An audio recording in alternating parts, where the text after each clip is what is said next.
I would like to call to order the Tuesday, February 4 meeting of the Mound Planning Commission.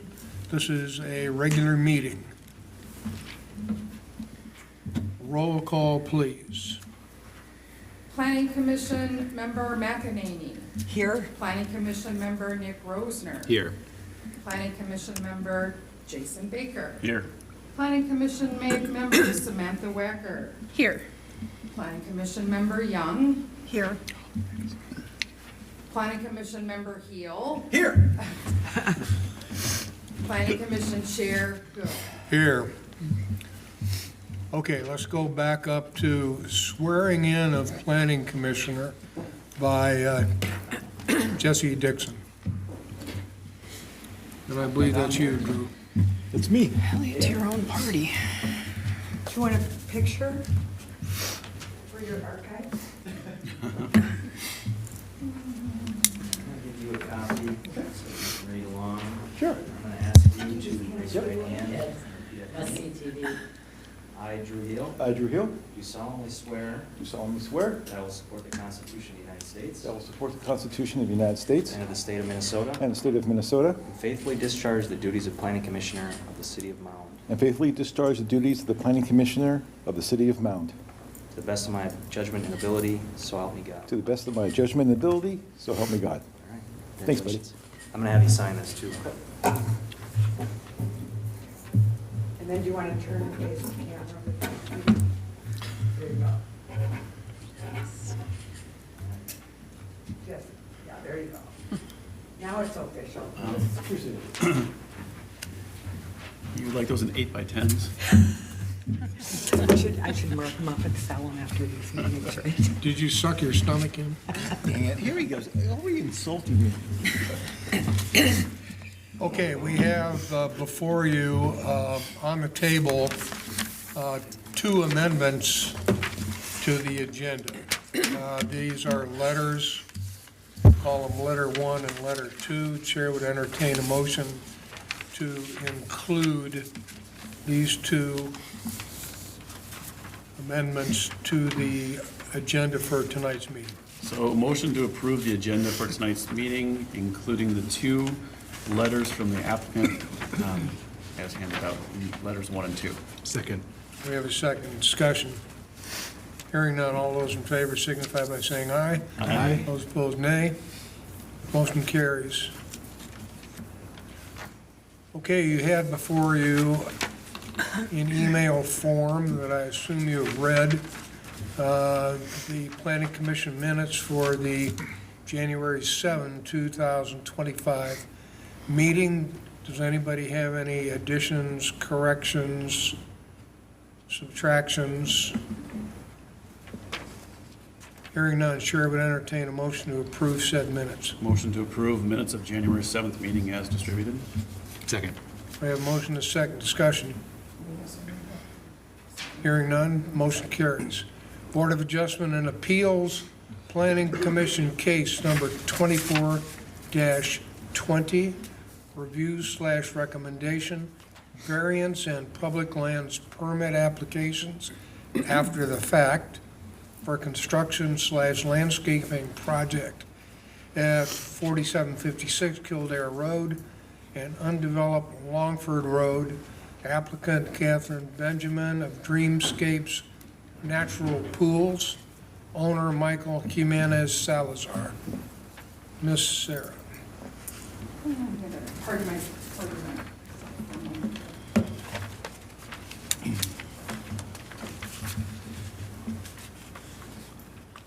Good evening, Chair Good, members of the Planning Commission, applicants and guests, and fellow staff. My name is Sarah Smith. I am the Development Director for the city, and I will be providing for you an overview of two applications that we are going to be reviewing this evening related to improvements on the property at 4756 Kildare Road, and also within the undeveloped Longford Road right-of-way.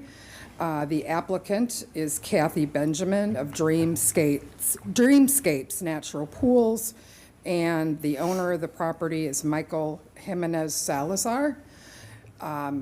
I believe we have the applicant present I think the owner of the property is present this evening.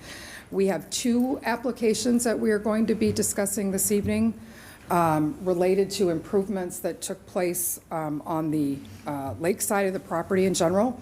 And we're going to put up a PDF of the other document, please. There we go. Thank you, Jesse. On the overhead, what you'll see is the location of the property at 4756, which is shown here. It has frontage on improved Kildare. It also has frontage on Lake Minnetonka, Black Lake. You'll note, and as was mentioned in the planning report, there is a principal lot, which includes the existing single-family home. This is an undeveloped right-of-way that extends from side lot line to side lot line within this lot and also adjacent lots. And then there's also two lakeside lots. So this has a PID, this has a PID, this has a PID, and this is right-of-way. Currently, there's a single-family home on the property that includes an attached garage. The request that we are going to be talking about tonight is considering an after-the-fact variance and a public lands permit for improvements that were constructed on the property and in the right-of-way without approvals from the city. This is an after-the-fact variance, so we are looking at a constructed project, but we do need to consider them as applications, and that's how we've reviewed them. Land use in the zoning ordinance, this is a single-family lot designation of R1. It is also low-density residential guided in our comprehensive plan, and that use will continue with the current use of the property.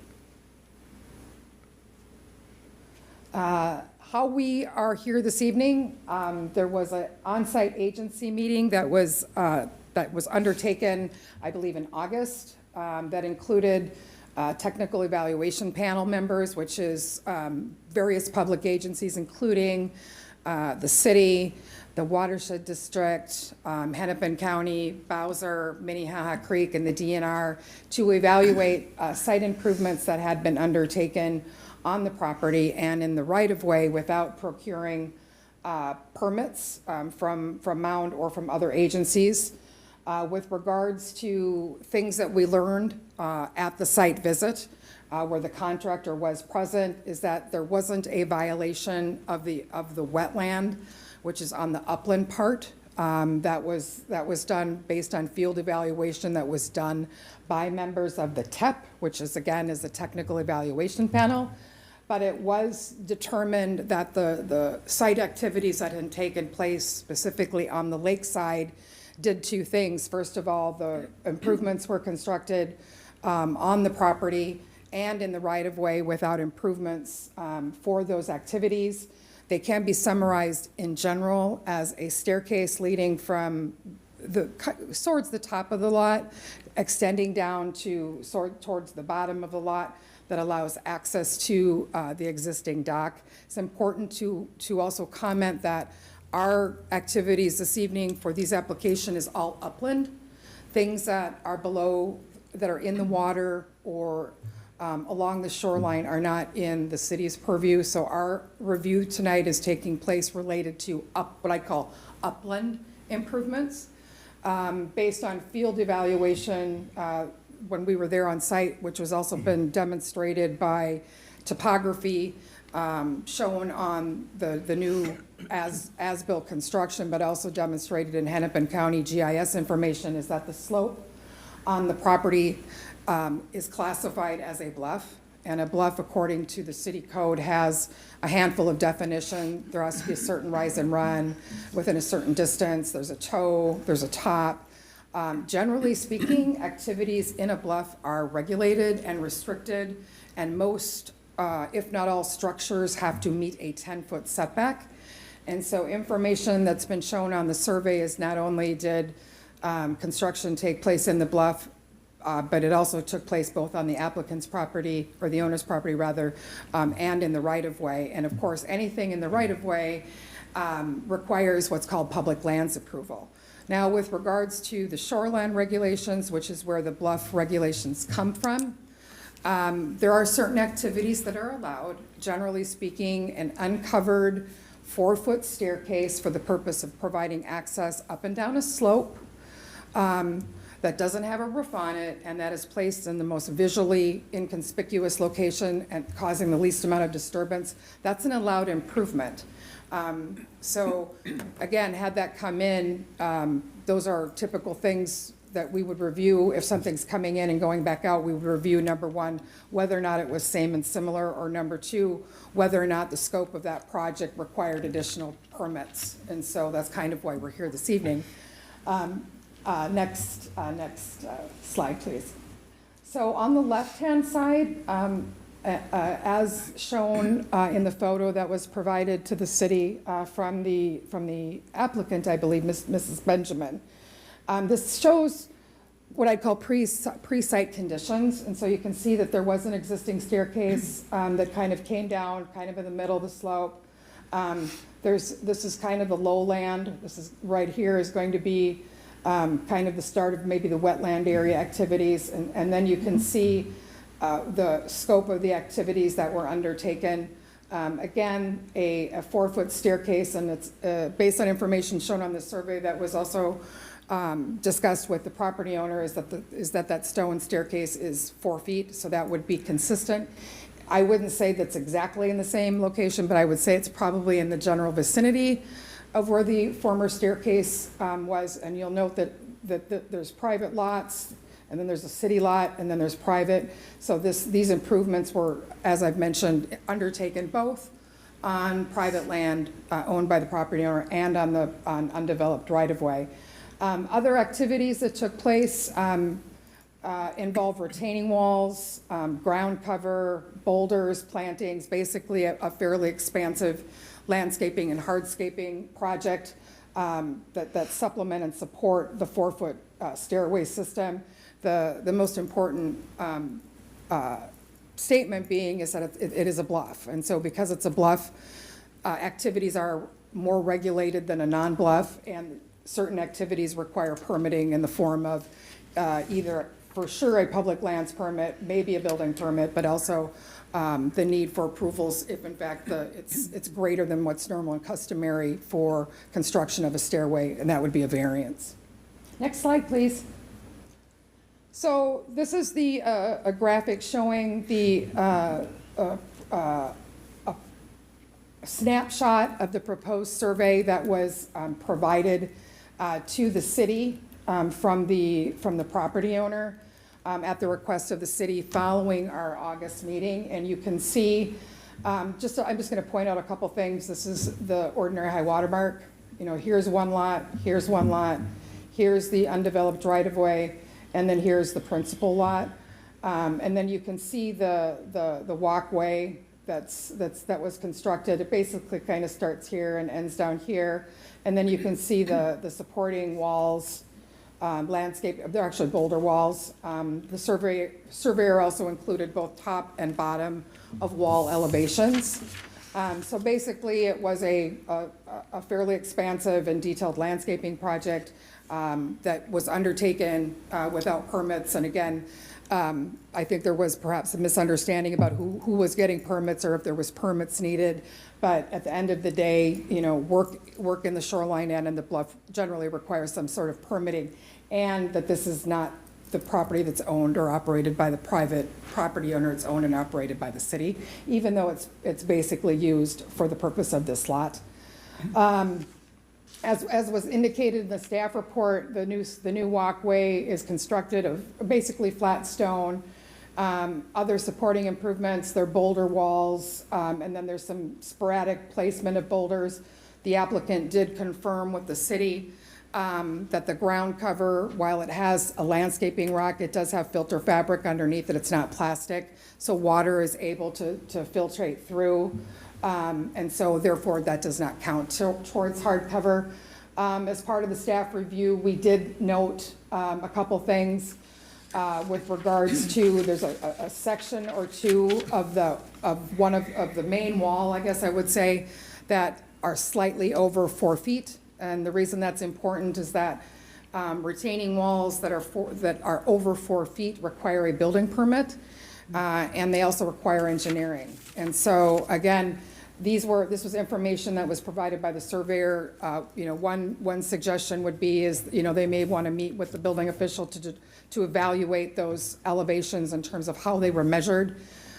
If in fact it is deemed to be that those walls are over the 4 feet, then our recommendation that was included in the planning report was that engineering be provided from a professional licensed engineer to accommodate the extra height, and then they would have to go through extra building permit after the fact to accommodate that, rather than rip the wall out and put a new wall in, because we're trying to minimize disturbance additional on the site, rather than what's already taken place with the landscaping project. Again, that was a comment that was provided in the staff report as a condition.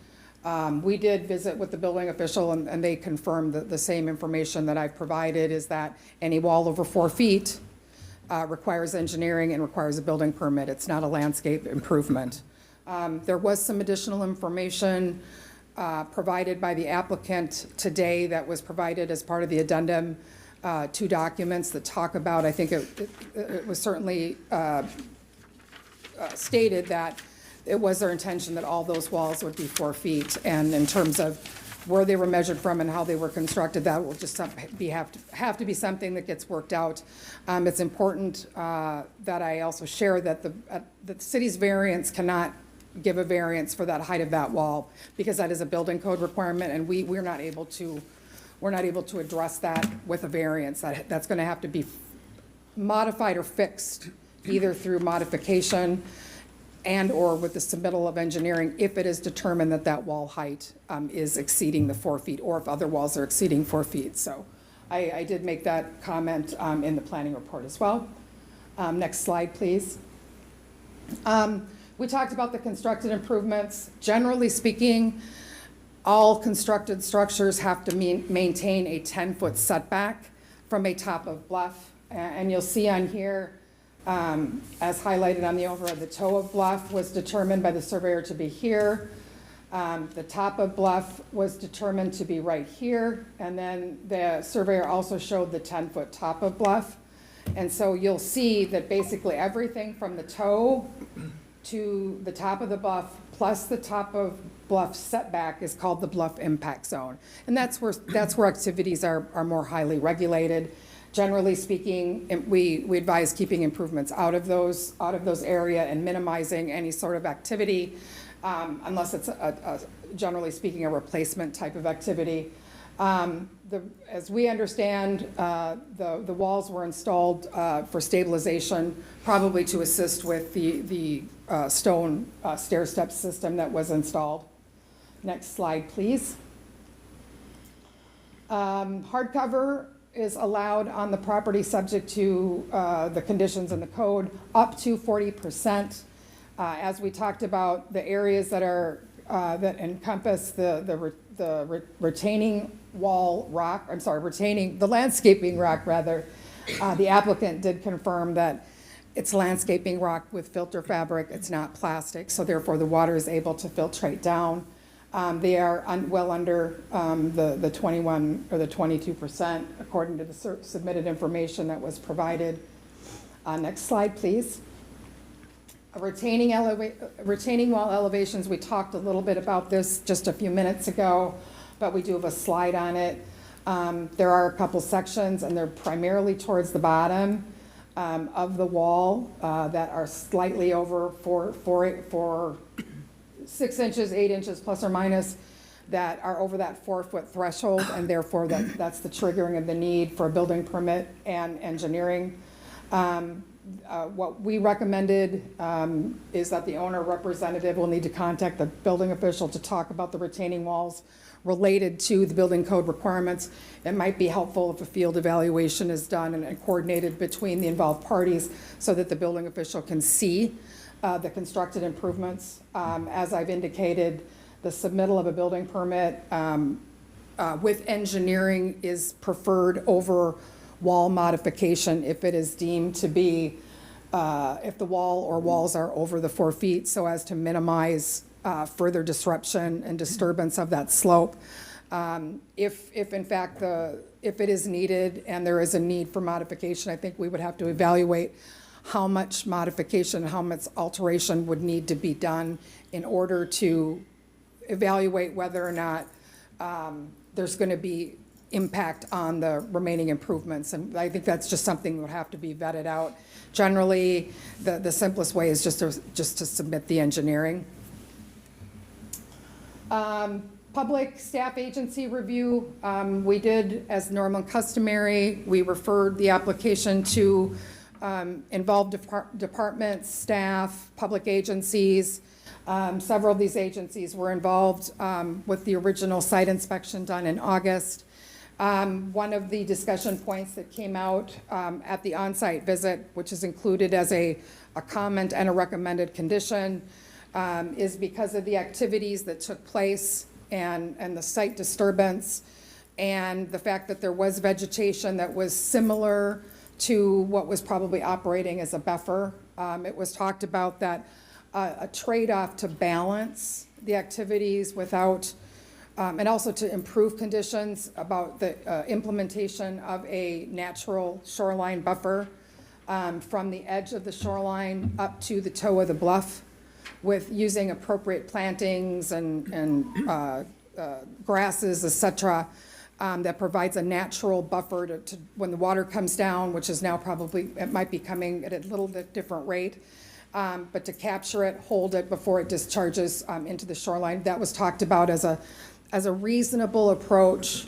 and it's very likely that that would have been talked about had we seen the applications at the front end, specifically due to the scope and the scope of the project and what was being done. We talked to DNR staff about that on site and then further as I was working on the report. And it was reasonable condition that we thought was appropriate for the property.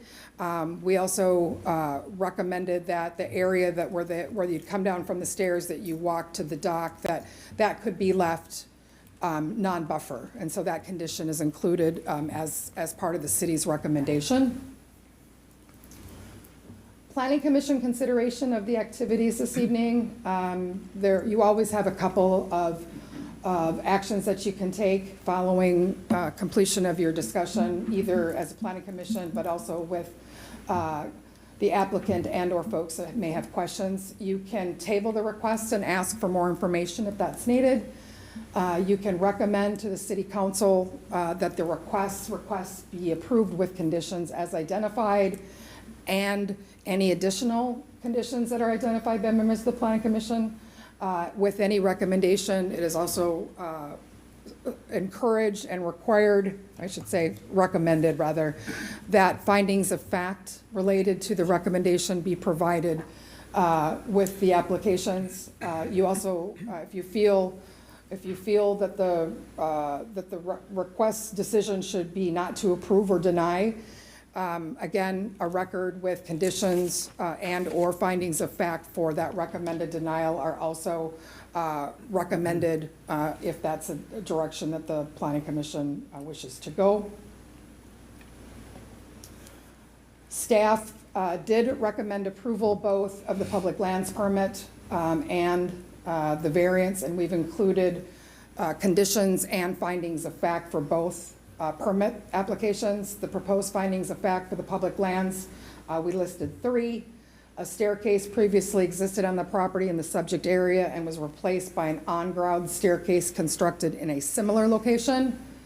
2, a staircase is allowed in a bluff for the purpose of providing access to the lake shore. And number 3, the undeveloped portion of the Longford Road right-of-way that bisects the house parcel from the lake parcels, which are owned by the which are owned by the property owner, is not being used by the public and is generally in use as the backyard for the owner. Proposed findings of fact for the variance and staff's recommendation for approval. The criteria in City Code Section 129.4 are being met. A staircase is allowed in a bluff for the purpose of providing access to the lake shore. A staircase previously existed on the property in the subject area and was replaced by an on-ground staircase constructed in the general vicinity.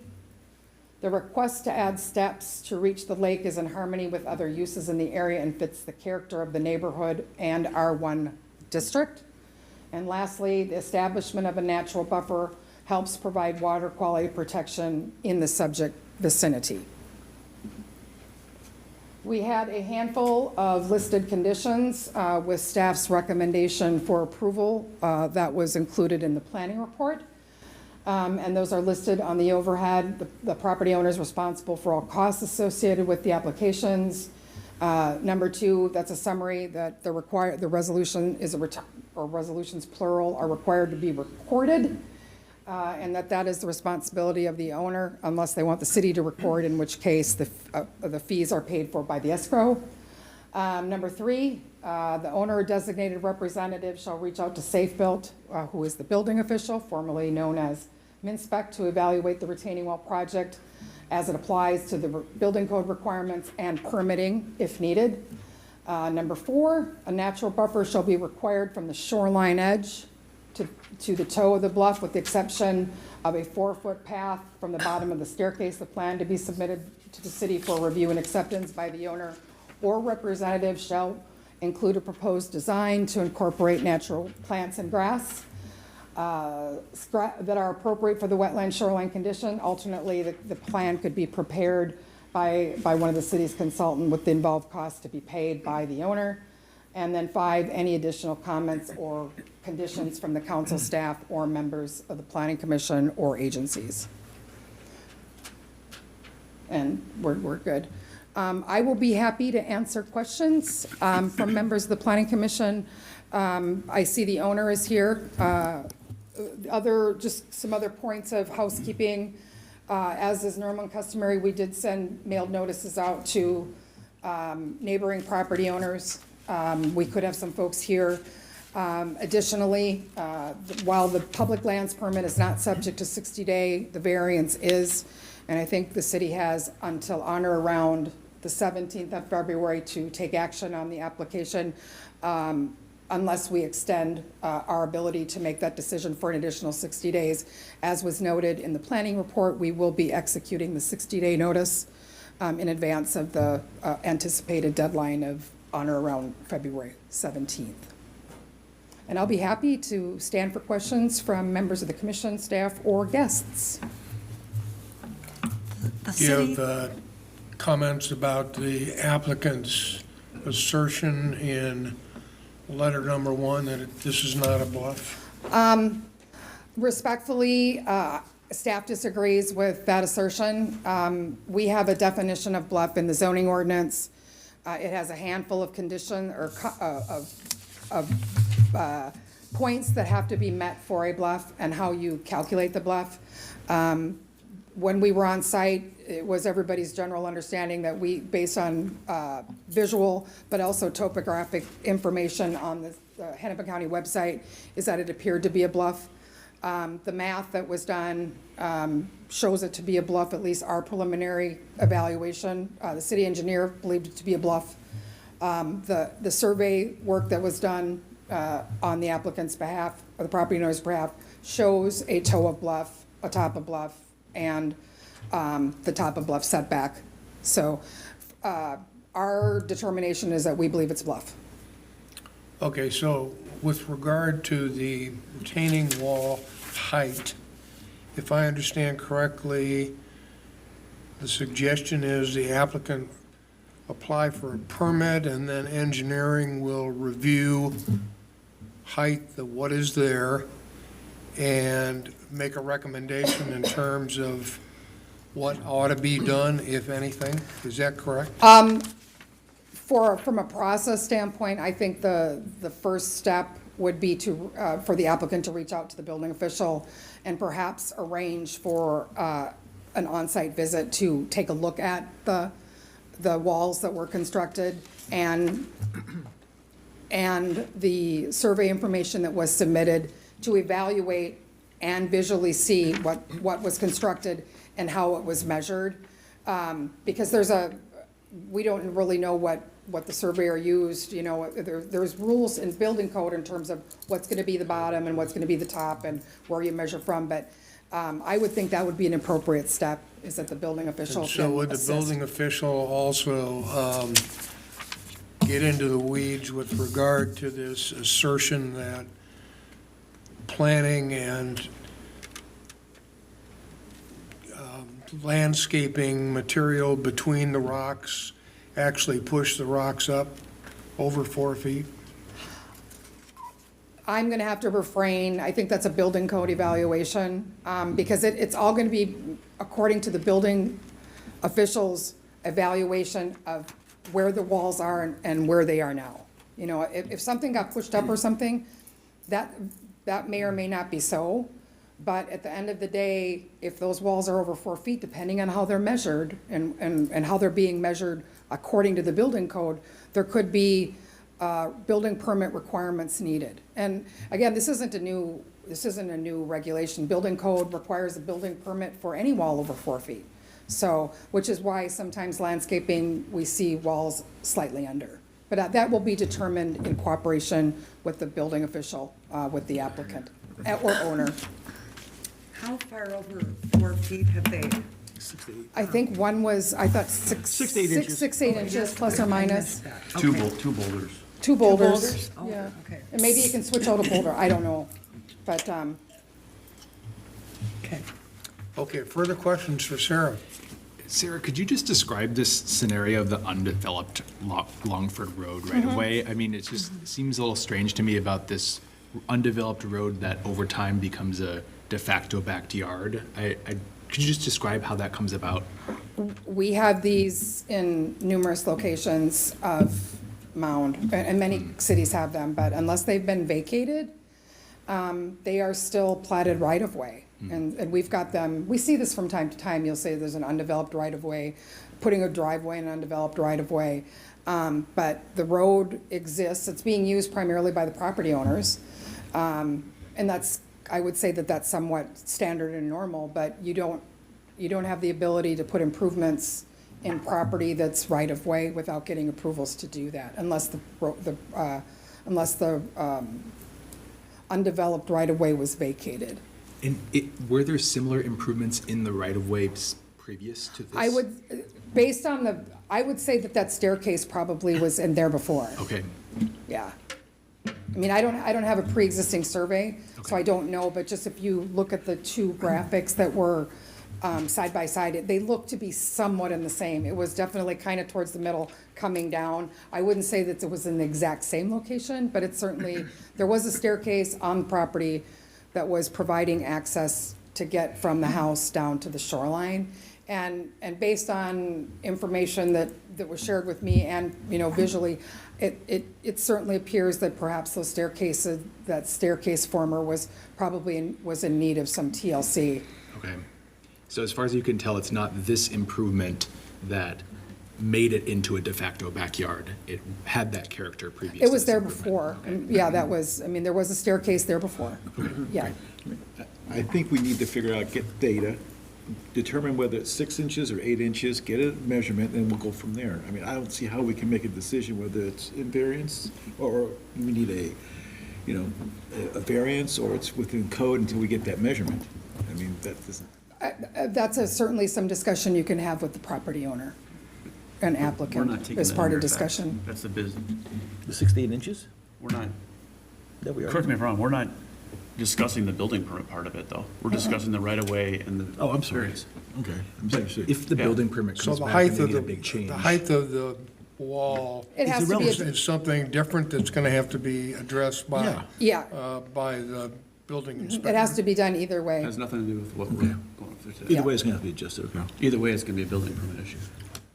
It will either need a building permit or it won't. If it's deemed all to be under 4 feet, and doesn't Okay. need permit if any portion of the wall, either as depicted on the survey or field verified based on how they determine wall height by the building official. If it's over, then those would have to be modified. And one way that's done is you can physically alter them, or you can have engineering done to demonstrate that the walls are structurally sound. Okay, thank you. Sure. Okay, other questions for Sarah? Sarah, what type of city consultants do we have? We have a city attorney, we have a city engineer, and we have a city planner. And we also have as part of the city engineering staff, we also have a wetland specialist that handles most of the wetland matters for the city. Okay, so owners can use city engineers and pay a certain rate, or what? The costs that we incur for an application, such as this for review of it, those costs are paid for by their escrow that they submit. If the applicant wants to have work done with regards to the restoration plan, that can be done, but they will pay for those costs of that preparation of that plan. Sometimes that's a reasonable approach because we have to review it either way. So if it's something that's done by the city, the city's comfortable that it's being done according to the way the city wants it done. But at the same time, everybody, there's many qualified people that can prepare those plans. And there's many qualified wetland delineators and surveyors as well, but we have to review it and check it anyway. Okay, great, thanks. Sure. Okay, other questions for Sarah? Other comments about this request? I see that the owner is here. Would you like to address the commission? If you would, please come forward to the podium. Give us your name and your address, please. Good evening. My name is Michael Jimenez Salazar, and 4756 Kildare Road, Mound, Minnesota. And I just want to thank you guys for your time, first and foremost. Thank you, Sarah, for all the work that you've done, the team. And I know it's been a lot of hands on deck. I initially reached out to Sarah on June last year, June 17th to be exact. Sent her all the renderings of the project. The project actually changed quite a bit. It was initially, the plan was to put some sort of a pool back there, and she sent everything back. And then, so we, sat down with the contractors, and everything changed, right? So we said, hey, here we can really just only do a staircase.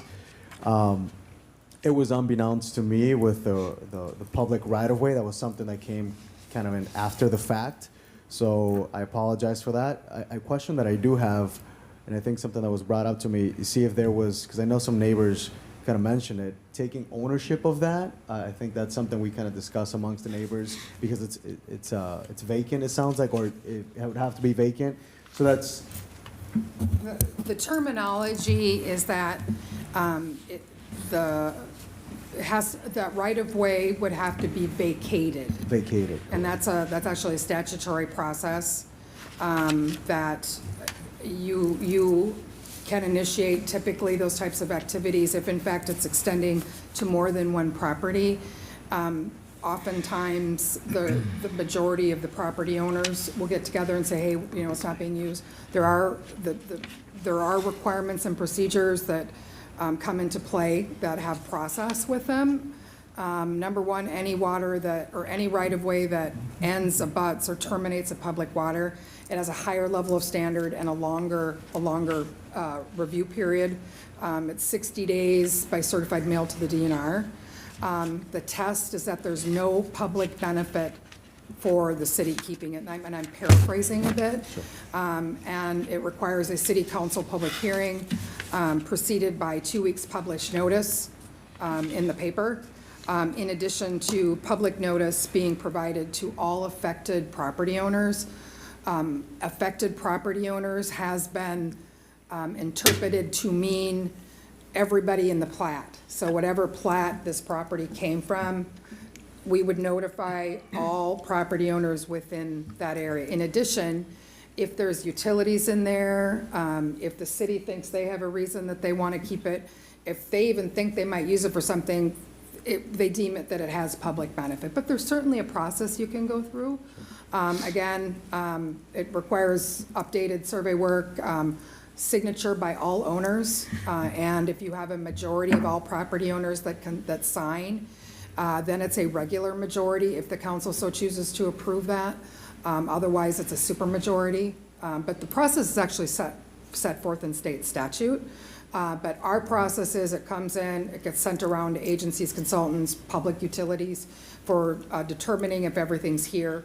And then we set a schedule for review to, number one, determine do we have to utilize that 60-day certified mail notice for the DNR, or does that not apply in this case? This is going this way, but I don't know where it goes. If it goes to water this way, then that would apply.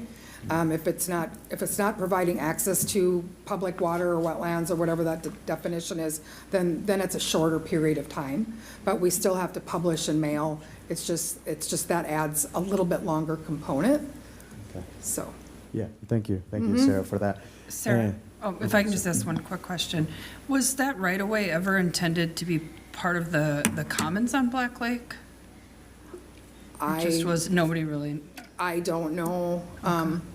It's interesting because it's hard to say, I don't know the history of that. But it's certainly, there's lots on the bottom side and there's lots on the top side in Mr. Salazar's case. So it just cuts right through the property. But it's not all one property. It's P81, P82, and P83. I'm just trying to again, make sure I understand Yeah. the right-of-way piece. And I'm around the corner on the commons on Black Lake, so I know where your house is. I pass by it quite a bit, actually. But we're on the commons, so I'm just trying to relate it to kind of how the commons are, and I thought maybe it was intended to be part of the commons. I'm not Yeah. able to answer that. It's not, you are deemed to be private lakeshore, right? Because you're not part of the Commons program, your dock permit. I think and they're around the licensing corner. Goes through LMCD. So, it's just one of those things, it's probably just the way the plat was laid out Right, at the because time. west of there is that same road, Yep, but there's a marsh in between the two. Yeah. So I don't know if at one point that marsh was filled in, or they look, they're gonna do a road through it. Who knows? I mean, it could, depending what the history is without looking at all the aerials, but the WACA, which is wetland conservation, went into effect, I think, in 90 or 91, which is basically when all the wetland rules changed. Yeah. And there's no anticipated city use of that right away? I don't know that. About which you know. Yeah, and that's kind of what I was thinking, too. Yeah, I just don't know if there's, what I can't say is whether or not there's utilities in it or not, or, I mean, I don't know. I don't think I've been made aware that there's any plans to improve it. Maybe Jesse? I would only offer that that's where the vacation process comes in. Mm-hmm. But we wouldn't be in a position to make that determination without doing that. We generally don't go out of our way to do that until there's an application of some sort. Okay. Thank you. Okay, questions for the applicant? Okay, thank you, sir. Any other comments? No, thank you so much, everyone, for your time. I really appreciate it. I've learned a lot, so thank you. God bless you guys. Thank you so much. Thank you for your time. Thank you. Okay, further discussion of the project amongst the commission? Is there anyone else that wants to speak? Who's in the back? Anybody else wants? Excuse me. Is there anyone else that wants to speak? Who's in the back? Ma'am, are you here to address this project? No, I'm not. Oh, thank you. Okay, you have on page 8 and 9 of your agenda, recommendations from the city. Staff recommends, planning commission recommend approval of A, the variance, and B, the public lands permit. There are 5 conditions, and there are 5 findings of fact regarding the variance, and 3 findings of fact regarding the public lands permit.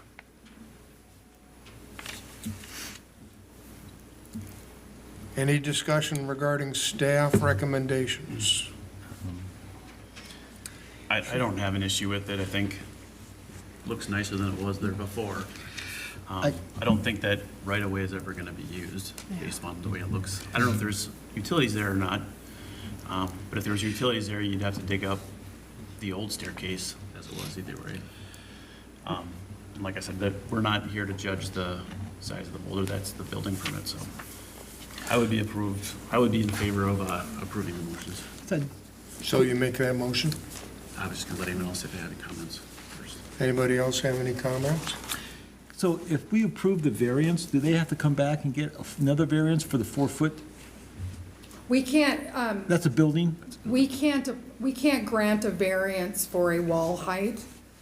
We allow walls. I mean, Right, whether or not it okay. has engineering or it doesn't, it'll be allowed if the public lands permit and the variance would be approved for the project.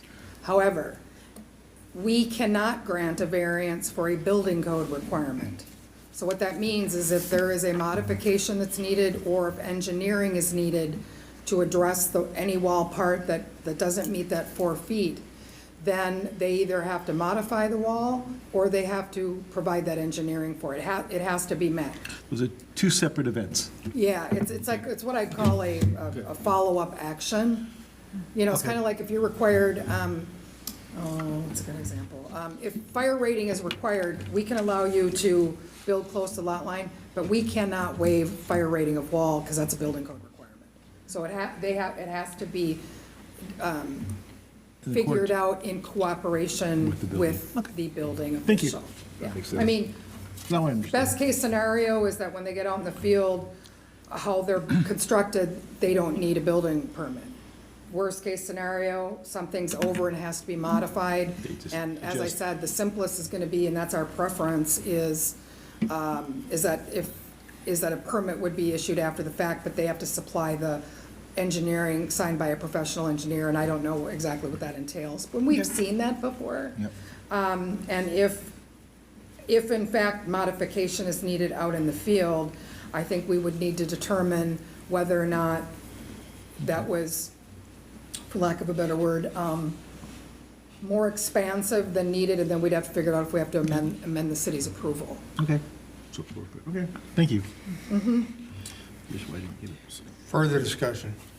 Just so I can clarify, the stairs are an allowed use on a bluff. Yes. So, I mean, that's not the variance they're No. requesting. So No. it's primarily that it was after the fact and has the public lands use I get, but what exactly is the variance? The variance is for the alteration in the bluff, for the I see. landscaping project that was undertaken. I see. In cooperation with the staircase that was done. Where what would be normal and customary is if a wooden staircase was there and a wooden staircase replaced it. Because that would be consistent with minimizing impacts on the bluff. Same size, same location, not a lot of alteration that destabilize or affect the bluff. Okay. This, how it was constructed, was a fairly complex landscaping, grading, site alteration activities, on-grade stairs that were put in. So that's certainly more than what was there before. And so work in the bluff and placement of structures in the right-of-way as well. Both of which I think the right-of-way is in the bluff and Mr. Salazar's property is in the bluff as well. Makes sense. Yeah, I mean, I agree with Commissioner Baker. It looks nice, looks good. They probably put a lot of money into it, so, I mean, it's certainly an improvement than what it was. Stairway undoubtedly stabilized the bluff better than the Exactly. wooden stuff that was there before. Yeah. Right. I gotta agree, I think that wooden staircase, I mean, I don't wanna go down anyways, but I do think even just seeing the wooden staircase, I think that the materials used probably did improve the Yeah. engineering a little bit. Yep. And I mean, I'm comfortable with it, but yeah, I do think it looks Looks very very nice. nice. All right, I will make a motion to approve planning case number 2420, variance and public land permits, including the recommendations on page 7 and 8, 1 through 5, as well as the variance findings of facts, 1 through 5 on page 8, and the findings of fact for the lands permit 1 through 3 on page 9. Sorry, 8 and 9 on 2 pages.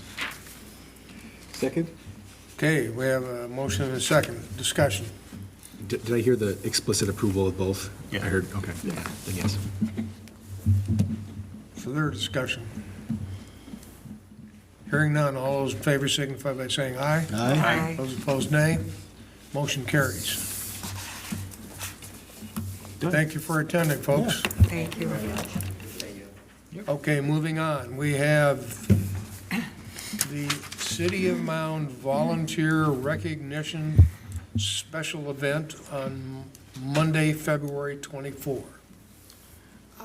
Yes, it's been a couple of years, but you should have received an email invitation from City Manager Jesse Dixon a week or so ago, talking about the volunteer recognition event, which is Monday, February 24th. It's in a couple of weeks. It's going to be at the Surfside Bar and Grill, and there's a kind of an informal program, but current members of the commission, recently retired members of the commission, the members of the city council, staff, and so we haven't had one for a couple of years, 2 years? No. And so Jesse's been working on the coordination of that event. And so if we can, So sorry, I'm sorry, it's my first time here. What are next steps, or what do I have to do, or? as was written in the planning report, the planning commission makes recommendations to the city council, and in the form of a resolution recommending approval based on staff's recommendation, that will be forwarded to council at an upcoming meeting. It's either going to be on the 11th or its next meeting, the 4th Tuesday of February. Not sure yet, but we'll let you know. Yeah. Okay, So the permit is approved, the permits are approved, or? The planning commission is a recommending body. The city council makes the decision. So the information that they've reviewed and that you've submitted and that we've prepared will be put together in the form of a formal report that will be provided to the city council with a request for action on the variance and on the public lands permit. In addition, we do mail notice again like we did for this meeting. I don't know yet if we're gonna be able to turn this around for next Tuesday's meeting. You and I can talk about that. It might be helpful maybe to have some of that, maybe some of the additional information about the retaining wall maybe talked about before we go to council. We only have one day to turn applications between this meeting and the council. Generally speaking, the applications that occur at the first Tuesday of the meeting, of the month, which is tonight, go to the 4th Tuesday. Sometimes we can turn them, I just don't know if we can based on project loads, but we can speak tomorrow. Sure, thank you, I'll wait for your follow-up. Thank you, everyone, for your time, have a great night, God bless you guys, thank you so much. And just so you are understanding, the city council respects and takes the planning commission's requests seriously. So, because it passed tonight, hopefully everybody will see it that way at the council meeting, and you'll be able to move forward from there. Thank you so much, thank you guys. Good luck. Thank you. Thank you. Have a nice evening. Likewise, thank you. Yes. Thank you. Okay, so for- Monday, February 24. Yep. What time is that, Jesse? Do you know? I think it's 6. It's in his email. Yeah, it's in the email. So I think it's like, 6 to 8. did it? And did everybody get an invitation? Good, good. And for the record, it's always been done every 2 years to Yes. capture, in between It has. cycles for We people lost who a have- little bit during, a couple years during COVID, but we're back on track. And then we invite the folks that just recently left us. And then we actually went, because we lost a member the year before, we extended that invite to that member as well. But it was a really nice event last time. It was. It Very really good was. snacks. Yeah, it was. I'll have It to was say really that. nice, and. It's important. And it's a great opportunity for the council to recognize all the good things that all of you do. with spending your time with us and doing all work. And it's not an easy job being a planning commissioner, and I know I know the council sincerely appreciates it. Starts at 6 and there's a brief program at 6:45, it says. There you go. Okay, questions on that? Moving on, city council liaison, Kath, anything? Probably has a do have list. a couple things. Well, you know, it's the beginning of the years, but the council has spent the last 2 workshops prior to the meetings, you know, discussing our outline for 2025 priorities. And then we'll finish it up next Tuesday. The workshop is always right before the meeting. And we have come up with a few items that we're planning on bringing to the joint planning commission meeting. So hopefully everybody has some great other thoughts to bring, and hopefully we'll learn a lot together and plan a lot. No, it's kind of nice that, Jesse, you're here, because I'm going to give you a little input from our water situation. We did, Jesse, with the help of Bolton and Mank, did put together a letter that the council all signed and sent it to Governor Walz requesting additional assistance in securing funding for the water treatment plant. You know, and as you may remember, in 2023, we got appropriated $10.3 million, and we're using that right now for the designing of the treatment plant, but we still need $30 million. And I don't think we got anything in 2024, did we? Maybe 10,000? Well, no, there wasn't a bonding bill. There was one that was written, but It never made it. it didn't make it through both chambers, so nothing from the state. So that's a lot of money. So individually, the council all sent letters to Representative Myers and also Senator Johnson. And, you know, the squeaky wheel gets the grease. So if any of you have the inclination to go ahead and forward a letter looking for their support, which is what we all did for the other, we would greatly appreciate it. All the residents would, because they do read the letters. And Jesse, what are we, out of all of the number of, there's many cities in our Right, asking for this. position, and we actually are pretty close in line to the top. So we annually apply to stay on the state's, the Public Facility Authority's intended use plan for grant funding towards drinking water projects. They do clean water and drinking water. There was 880 some odd drinking water projects currently being assessed. We're 185-ish on the list, so we'll be reapplying again within the next couple months. And because manganese last year was reclassified as an emerging contaminant, we've bumped up the list. It used to not be, which is a tough position when that is your problem, and the state didn't consider it to be one for funding purposes. So we're up there, and we're in the fundable range as it is. So when we get to the point that we maybe are trying to bridge that final gap, grant funding is an opportunity because of that. So. And just so we don't get too excited about what might come this year, and I might be wrong in this, Jesse, correct me if I'm wrong, but they're only looking to set aside 18 million, the state. So with so many cities looking for assistance, it's a drop in the bucket. So we're hoping that it will actually happen this year, so we can get something. Is there a form to fill out, or what is the process of submitting A letter a to them? letter? I sent an email back a couple of years ago. At the time, Morrison was the rep, and I Yeah. sent it to her office. She did respond back with a really nice response. So I do know that it got there via email. You would write your, letter from Congressman. your heart, and then just send it on to, and this year it would be to Senator Johnson, and then Andrew Myers is our rep. Okay. Where would the plant be? Where's the plan?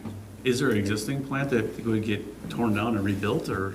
There is no existing plant. Yeah. It's Sorbo, behind there, there's a large wooded area. Right up Butts 110 against, there. um, Baker's some- Park. So there's a well house right there, and then there's the water tower. So it's back behind the water tower is the intended position. Okay. So it'll be shielded and, I mean, water plants don't really make noise, but it is a residential area, so to have it set back is kind of nice. Yeah. Jesse, as part of that process that you guys send information in, kind of piggybacking on the other question with the contacting, just from a process standpoint, I'm just curious, do we also include any samples from residents who have experiences? Because I know there's a lot of people who like to go to social media and post the pictures of their faucets brown coming out.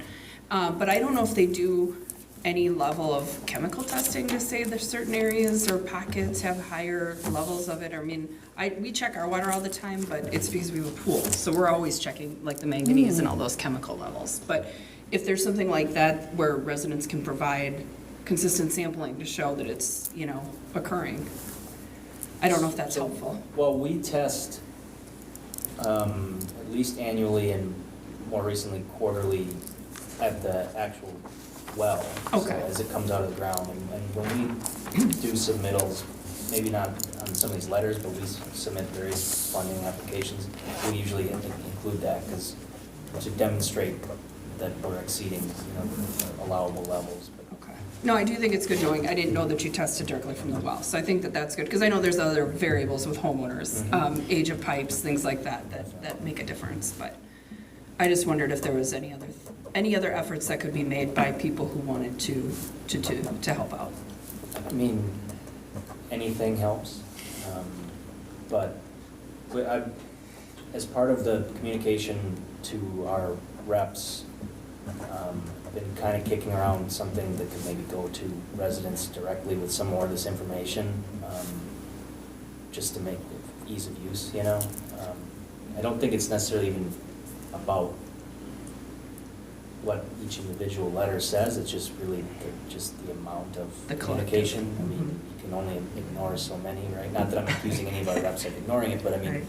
trying to make it so that it's in front of the list. And I will say to everybody I've talked to, our local representatives know that this is the biggest issue, but there's not so much money to go around. Yeah, but they take it seriously and they are very empathetic to us. And, they have been working on our behalf, but again, there's a lot of people that need this in their towns. So we feel It's a really lot of fortunate work. that Jesse and Bolton and Make and Mayor Holt have worked so hard to keep us on the top of the list, or getting close to the top of the list, so we won't get overlooked in the future.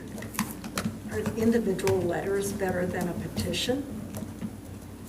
I'm thinking, should I get a petition in the neighborhood, or should I have everybody send a letter? Well, I don't think Anything? there's ever too much communication going up to St. Paul. There can never be too much. I would say it's probably just human nature. It's probably easier to do if one person is willing to do a petition to get people to sign it That'd be than great. people are busy and they don't know how to go to websites and submit letters. So if you would like to do that, that would be amazing in your neighborhood. And it would go a long ways. Okay. I'll add two, if I may, just feel free to call or email City Hall, and I'll be happy to, we have drafted letters at this point already, That's some what I'm language, so looking for. I'd be happy to pass along that. If you want to just add some signatures, I mean, that's perfect. That's great. Okay, Kath, anything else? No, that'll do it. Thank you. Sarah, anything? Oh, I have a couple things. Thank you, Kathy, for your summary. If you all remember, we have our next meeting is actually in 2 weeks. It'll be the annual concurrent special meeting workshop with the members of the city council. Annual activity, we'll be looking at doing a kind of a look to '24 and the activities that we've completed, as well as looking towards '25 and projects that the council and the planning commission want to include on their list. If there's things that members want to bring to staff that you'd like to have talked about or included on a list, certainly reach out to staff and, we can coordinate those activities. We do generally an overview of what we did last year, and the things that we got done and the things that we didn't get done and things that we think are priority. You may recall at our last meeting, I think one of the discussion points is taking a in-depth look at the work rules in terms of kind of a new refresh approach. Because the documents, some of the ordinances go back to the 90s, I think we looked at, and so appointment process, what happens if we have more than one candidate, what happens if we have more than one, all those types of things. Again, they're always learning things, and so that's on our list for staff, and I think the Planning Commission thought that that was a good idea as well. Some other things that I think we'll be talking about is, prioritizing what's first, what's second, what's third, not only from the commission, but from the staff. You guys got a lot done last year. We did the mixed use ordinance, we did the ADU, we did the EMV, we did the solar, and we also did signs. And so that's a lot. Plus some residential projects, and you also, held meetings for the Minnetonka Flats, which was a fairly substantive project. So a very, very active Planning Commission year last year. That meeting starts at 6 and it's here. If you're not able to attend, if you can kind of let us know soonest, that would be great. The council appointed Sherry Wallace to the Planning Commission. She'll be joining us in March. She was not able to be with us. My understanding is she had a trip. She wasn't able to attend this evening due to personal commitments. So, other things kind of happening. Zoning ordinance was updated by the city clerk to include the new ordinances, and so that's in draft form. We'll be taking a look at it just to make sure that hopefully everything got in there that needed to be in terms of ADUs and cannabis and mixed use and EMVs, and so we'll have a couple set of eyes on the code to take a look at that. Other things kind of happening. We're working on the new website. A lot of us are actually, that's headed up by our deputy city manager. That again is a council project, and they're super excited about that. Activity in office still remains quite high, both for building permits and development and special events. So with that, I don't think I have anything more. Anything from members of the Planning Is Commission? there anything going on with that property that's on the Minnetrista Mound border on Halsted on 110? Nothing new that I'm aware of. The council did a council intro about maybe a year or so ago. I think it was in June, July, August, that they were looking at a concept, but that we haven't seen anything since then, to my knowledge. Well, basically what they were doing is they were making the Minnetrista side look just beautiful. And then in the Mound side, they were allowing, like not nice looking things. So I we saw asked some them to go construction back. trucks on the Minnetrista side. Yeah. Yeah. So we asked them to go back and come back with a better defined look for the Mound side of the project. Oh. And they haven't come back yet. Because the Mound side's the lake side. But the topography on that is really Yeah. rough too. That's Yes, it is. the challenging part of it. And they were willing to, boot Mound in the butt again. So we'll see if they come back, and hopefully it'll look a lot nicer. I'm still waiting to make that reservation at that brand-new restaurant Yeah, in Commerce too. Place. Any comments on that? They are I don't have As he looks anything, her other way. I don't have Better be really anything good, new, 'cause short of, I know they're working on getting their SAC evaluation done by MCES, and they were waiting for things to move around in there. And that information, I talked to, I think, the property owner a couple weeks ago, and that's the newest information I have. You But that's anything been new? sort of the same information For for 6 2 months. years. Yeah. 2 years, I mean, yeah. 2 years. It's more than 6 months. So it's a watch this space, is that what it is? Pull the permit. Okay, Keep your fingers crossed. Find a new restaurant. okay. Anything further, Sarah? Not that I'm aware of. I think that covers everything. Thank you again. Okay. Any comments you want to make, Jess? Nice to have Okay. him here, though. Thank It you. is nice to have you here. Hearing none. Any other matters to everybody be met brought Sarah? before the commission? Excuse me? Has everybody met Sarah? Yep, last Okay. meeting. Oh, yes, we did, I think, last good. time. Sarah, is it I your think third we meeting did. or second meeting? Third. Third meeting. Right. Okay. Hearing none, Chair would entertain a motion to adjourn. Motion to adjourn. Second. We have motion second, discussion.